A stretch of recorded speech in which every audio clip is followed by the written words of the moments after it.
كان عندنا لقاء مهم اليوم، هو لقاء تواصلي، لقاء تواصلي بين الكونساي كونسلتاتيف، يعني المجلس المستشاري ديالنا، وبين المنخرطين، باش نوضحوا لهم يعني العمل اللي قمنا به هاد السنوات الاخيره. بالضبط هذه عامين وحنا خدامين على المشروع ديال لاكتيفاسيون دو لا سوسيتي. يعني هذه الشركه اللي هي كاينه هذه 5 سنين، والشركه دراجه كاينه غير هي ناعسه، يعني ما كانش فيها واحد الرواج.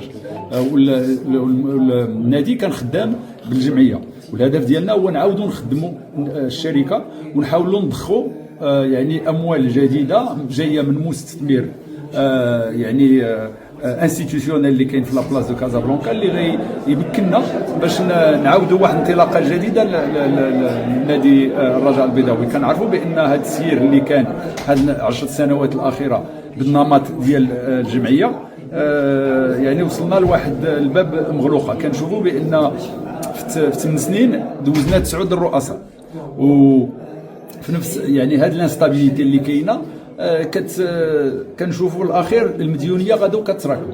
يعني النمط ديال التسيير على الشكل الجمعيه هو نمط وصلنا للنهايه ديالو، ولهذا الرجاء تبين له والكونساي كونسلتاتيف ديال الرجاء اللي فيه الرؤساء القدام هذه عامين وما كيخدموا على هذه الخطه الجديده، و يعني بلابيو بالدعم ديال رئيس الجامعه وبالدعم ديال لي زوتوريتي دو كازابلانكا وصلنا لواحد النتيجه وقنعنا واحد المستثمر اللي هو انستيتيوشنال غيستثمر معنا. دونك في هذا يعني في هذه الخطه الجديده الرجاء الجمعيه غتقدم للشركه لو دروا دوزاج ديال لا مارك، يعني اللوغو ديال الرجاء غيمكن له يتستعمل من طرف هذه الشركه، وكذلك ليكيب بروفيسيونيل وليكيب ديليت دي جون غيدخلوا في هذه الشركه.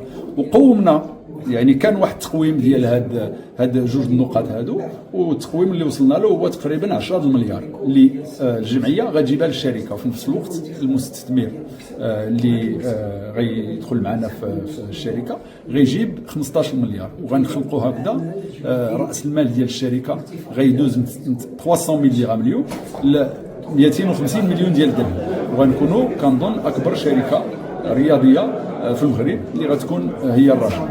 سي جواد، في الفتره ديالك ديال رئاسه فريق الرجاء الرياضي، الفريق على استقرار كبير، حقق نتائج، حقق القاب. اليوم الجمهور الرجاوي الكل في منصات التواصل الاجتماعي كلهم كيطالبوا بالعوده لجواد زياد. واش غنشوفوا جواد زياد يعني الترشح ديالو للرئاسه ديال فريق الرجاء الرياضي؟ باش نكون معك صريح، باقي الان ما خديتش شي قرار. اللي مهم مع الاخوان الرؤساء هو ننجحوا هاد الشركه والفكره الشركه. بغينا نديروا قطيعه مع الماضي، ما بقيناش بغينا نسمعوا الرجاء كل عام كتبدل الرئيس، وكل عام كاين اللي تيجي لعابه جداد، وكل عام كاين مشاكل ماليه. بغينا نخرجوا من هذا، والهدف ديالنا هو هذه الشركه غتمكننا بتسيير جديد بطريقه جديده وعقلانيه ويعني حديثه ديال تسيير كره القدم. وكنتمنى نادي الرجاء يكون هو اول نادي اللي غيدير هاد القفزه النوعيه، ومن بعد غيتبعونا غالبا انديه اخرى. فيما يخص جواد زياد، الشغل الشاغل ديالو اليوم هو انجاح الشركه. فيما يخص واش غنتقدم ولا ما تقدمش، في هذا الان باقي ما خديتش